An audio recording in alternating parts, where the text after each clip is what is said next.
ఉస్మానియా వర్సిటీని తెలంగాణ ముఖ్యమంత్రి రేవంత్ రెడ్డి సందర్శించారు. ఈ సందర్భంగా ఓయూకు 1000 కోట్ల నిధుల్ని సీఎం విడుదల చేశారు.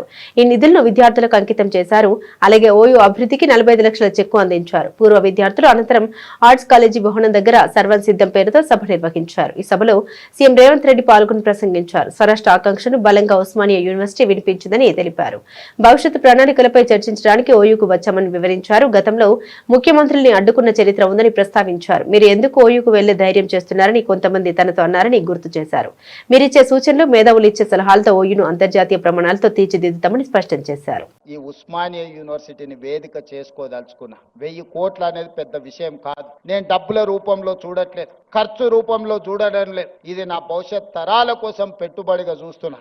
ఈ పెట్టుబడి ఈ రోజు రాష్ట్ర ప్రభుత్వం ఇంతకు ముందే గచ్చిబౌలిలో టీ హబ్ లో ఈ రోజు మనం గూగుల్ తో ఒక జాయింట్ వెంచర్ స్టార్టప్స్ కోసం ప్రారంభించుకున్నాం. కొత్తగా పరిశోధనలు చేసే వాళ్లకు ఆర్థిక సహాయాన్ని అందించాలి. వాళ్ళకి తెలివి ఉంది, సాంకేతిక నైపుణ్యం ఉంది, వాళ్లకు చెయ్యాలనే ఆతృత ఉన్నది. కానీ ఆర్థికంగా ప్రయోగాలు చేయడానికి ఒక్క రూపాయి లేదు. తల్లిదండ్రులు కూలీ నాలి పనులు చేసుకునే పేదవాళ్ళు ఉన్నారు. వాళ్ళ పిల్లల కోసం ఇవాళ స్టార్టప్ ఫండ్ ఇప్పుడు అక్కడి నుంచో ఇక్కడికి వచ్చిన 1000 కోట్లు ఈ రోజు పరిశోధన చేసే తెలంగాణ యువతకు అందించాలని అక్కడ ఒక గొప్ప ఆఫీస్ పెట్టి ఆ పిల్లలకు అక్కడ ప్లేస్ ఇవ్వండి, వాళ్ళ పరిశోధనలకు డబ్బులు ఇవ్వండి.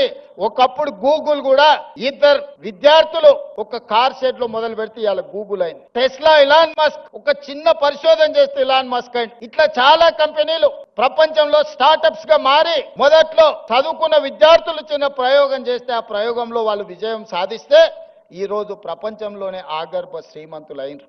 అందుకే ఇవాళ తెలంగాణ ప్రాంతంలో ఉన్న నైపుణ్యాన్ని వెలికి తీయాలని 1000 కోట్ల కార్పస్ ఫండ్ ఈ రోజు ప్రభుత్వ పరంగా నేను కేటాయించి మా తెలంగాణ పిల్లలు పరిశోధన చేస్తే ఒక్క రూపాయి కూడా పరిశోధనలో ఇబ్బంది పడద్దు, వాళ్ళు రాణించాలి, వాళ్ళు బిలియనియర్స్ కావాలి, గ్రామీణ ప్రాంతంలో నుంచి ప్రపంచంతో పోటీ పడాలని 1000 కోట్లు అక్కడ కూడా పరిశోధనల కోసం కేటాయించి ఇంకొక 1000 కోట్లు జీవో తీసుకొని ఈ రోజు ఉస్మానియా యూనివర్సిటీకి వచ్చిన.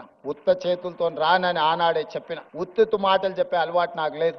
This is anchor Ravi. Hi అండి, నేను మీ Jabardasth auto punch Ramprasad. Hi, it's me Madhavilatha. Hello అండి, నేను మీ సుడిగాలి సుధీర్. హాయ్ హలో, నేను Jabardasth Sri. Please subscribe to Public Talk TV. Please subscribe to Public Talk TV. Please subscribe to Public Talk TV. Please subscribe to Public Talk TV.